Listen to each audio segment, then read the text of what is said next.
Hello, Taurus, and welcome to your mini monthly tarot reading for the month of January. My name is Jennifer with Akamode for those of you that are new. Just as a gentle reminder that I've already pre-shuffled and meditated with all the decks so that we can get started right away. And if you find that this message resonates with you, I do invite you to check out the collective energy clearing that I do at the end of all the readings every month.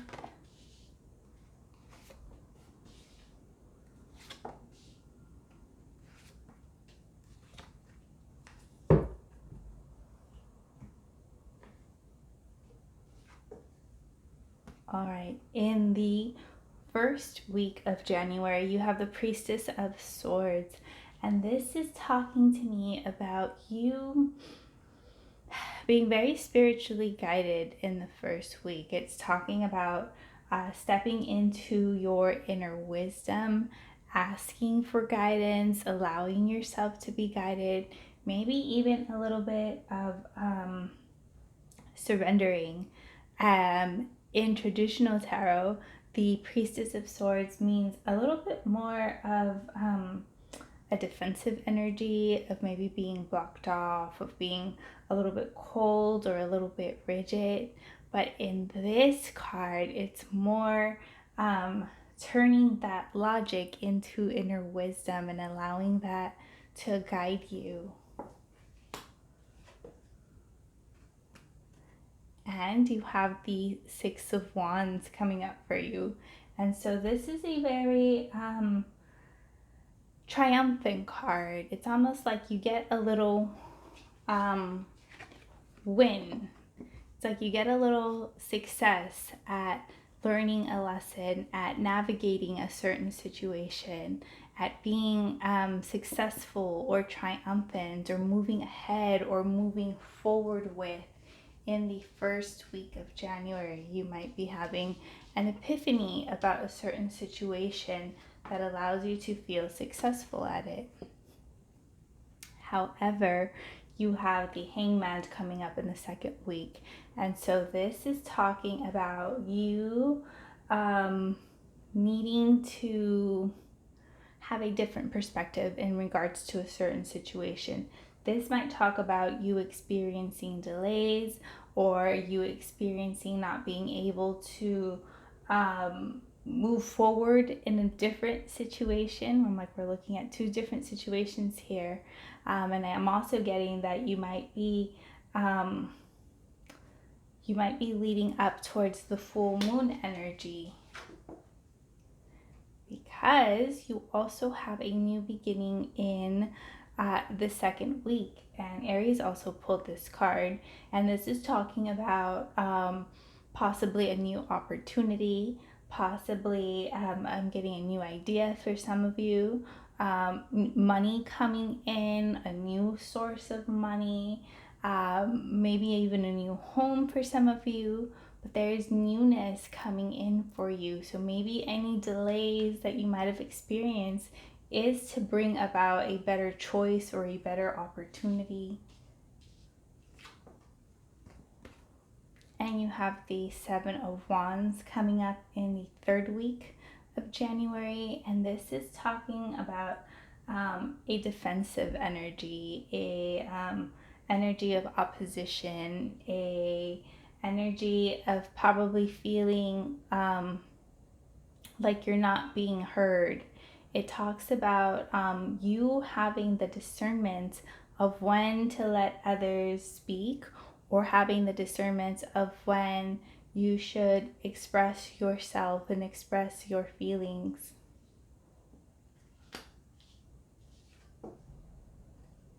And you have the Seven of Swords coming up in the third week. And this is an energy of being very, should I say, cautious or aware of any misleading people that might try to enter back into your life. Maybe being very mindful of any people not being fully honest or fully transparent.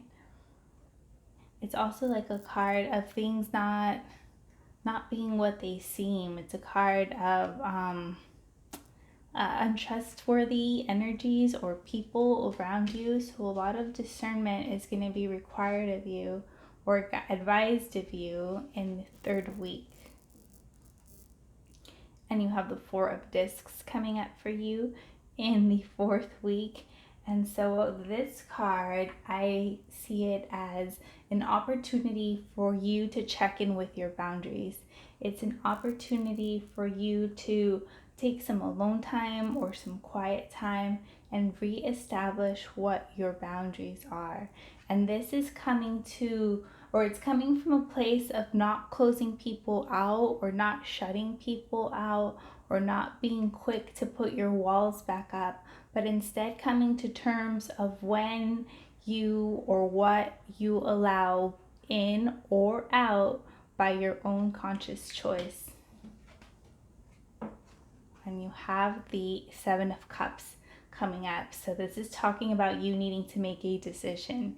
You might be feeling a little bit overwhelmed about what your options are. You might be feeling a little underwhelmed at not having any options. And so it creates a space of confusion or a space of uncertainty. And that's why you're being asked or advised to take that time with yourself and re-establish or create new boundaries. All right, let's pull one oracle card for each week.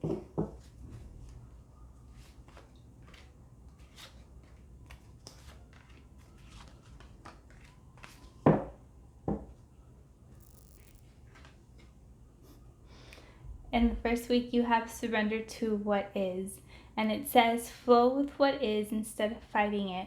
When you can't change a situation, compassionately accepting it exactly as it is will bring you peace. And so again, this is asking you to make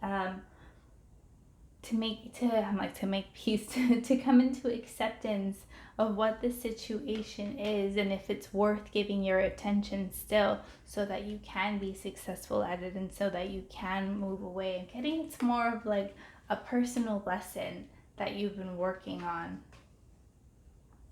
And you have surrender to silence. In quiet meditation or contemplation, let go and enter the stillness within. Silence can heal and replenish you. So again, as you might be dealing with any potential impatience or feelings of stuckness, allowing yourself to go quiet, allowing yourself to rest, allowing yourself to pause is actually going to help bring new opportunities to you in the middle of the month. And you have surrender to spirit in the third week. Once you've done everything you can to achieve a goal, turn the situation over to the divine. Let spirit work its magic towards you. And so I'm getting this message is addressing two different situations. If you are experiencing any difficulty in the third week, work-related, family, whichever situation this might be, it's saying try to surrender some of its burdens or some of its difficulties over to spirit. Secondly, I'm getting if you've been working towards a project, maybe even this new idea, creative project that you've been wanting a breakthrough in, surrendering it to spirit will also help you forward move. And in the fourth week, you have the surrender the idea you can fix someone. It's time for a relationship to shift. It doesn't work to try to fix someone. Each person must be accountable for his or her own healing. And so again, this is talking about checking in with yourself and the boundaries that you set for yourself. And even if you can create a boundary of not taking it upon yourself and spending your energy on others to fix them, to diagnose them, to make them better, because at the end of the day, it's just depleting your own energy. All right, Taurus, I'm gonna pull one more card for you to close out your reading, of course. And it's about equilibrium. And it says all things work out best in conjunction with other things. So it's talking about a full chakra balance, and it's recommending crystal quartz, amethyst, lapis, jade, citrine, carnelian, smoky quartz. So how I'm reading this card is that there is a general lack of balance, a general lack of stability in your reading. It's a little bit all over the place. It's like we're talking about yourself, we're talking about new beginnings, we're talking about difficulties, we're talking about confusion and choices and boundaries and waiting and success. And it's kind of a little exasperated, it feels. And so it's interesting that this like need for equilibrium as an overall closing message is coming through. And I would say take it one area at a time, maybe bringing equilibrium within yourself or within your partnerships or at work or with your family, just one step at a time without feeling like everything has to get done this month. All right, Taurus, I'm going to leave it right there. Hope these messages were helpful to you, and we will see you guys at the next reading. Bye.